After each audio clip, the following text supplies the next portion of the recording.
I'd like to use as a subject from which to speak this afternoon the other America. Real organization to the riots. I think they grow out of the conditions that I've mentioned all along.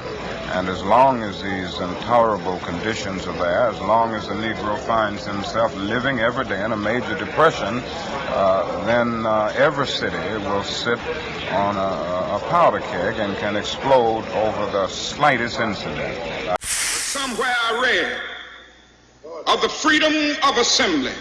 Somewhere I read of the freedom of speech.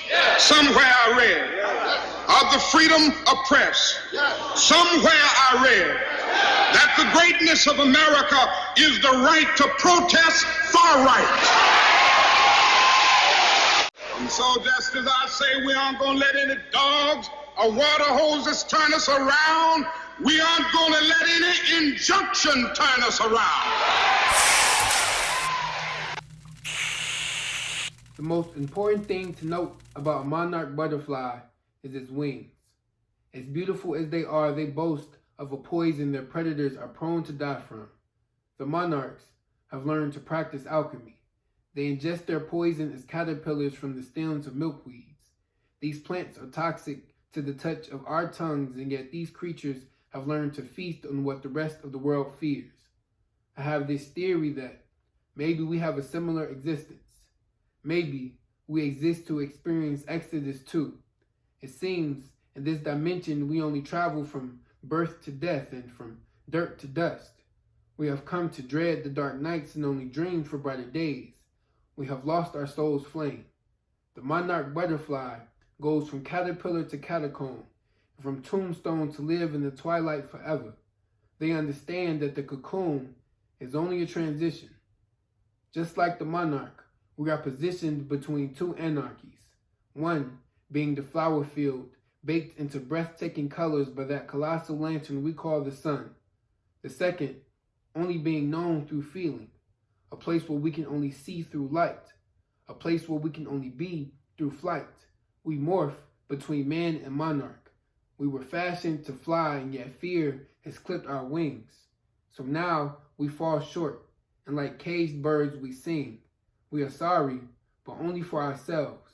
I wonder how long it's been since our ears have truly heard the trumpets of freedom ring. I think we've forgotten what being a monarch even means. A monarch is a king, a queen, or simply a sovereign ruler. So where do you measure up? The greatest ruler must serve, and the only service we've been offering comes from our lips. Our legacy is tied to more than just tasting poisonous weeds. Our purpose is to pull up roots and plant seeds of proper reason. Let's learn to propagate. Let's learn to do more than just post on social media. Let's practice social discipline. Let's deny ourselves of just walking. Let's run. Let's jump. Let's fly. Let's feast on fear. Drink from the cup of courage. We are born in uncertain conditions, but our bloodlines were designed for much more than just living and dying. We are destined to shine. Don't let this cocoon fool you in living in darkness forever. Freedom is a choice. Let's choose to unleash one another into the light of service. Love has no boundaries, so why should we?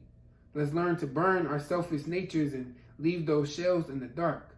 Knock the dust off our feet, shake the dirt off our wings, and let our colors show free. After all, we are all monarchs. And I use this subject because there are literally two Americas. One America is beautiful for situation. And in a sense, this America is overflowing with the milk of prosperity and the honey of opportunity. And in this America, millions of young people grow up in the sunlight of opportunity. But tragically and unfortunately, there is another America. In this America, people are poor by the millions, And they find themselves perishing on a lonely island of poverty in the midst of a vast ocean of material prosperity. Little children in this other America are forced to grow up with clouds of inferiority forming every day in their little mental skies. And as we look at this other America, we see it as an arena of blasted hopes and shattered dreams.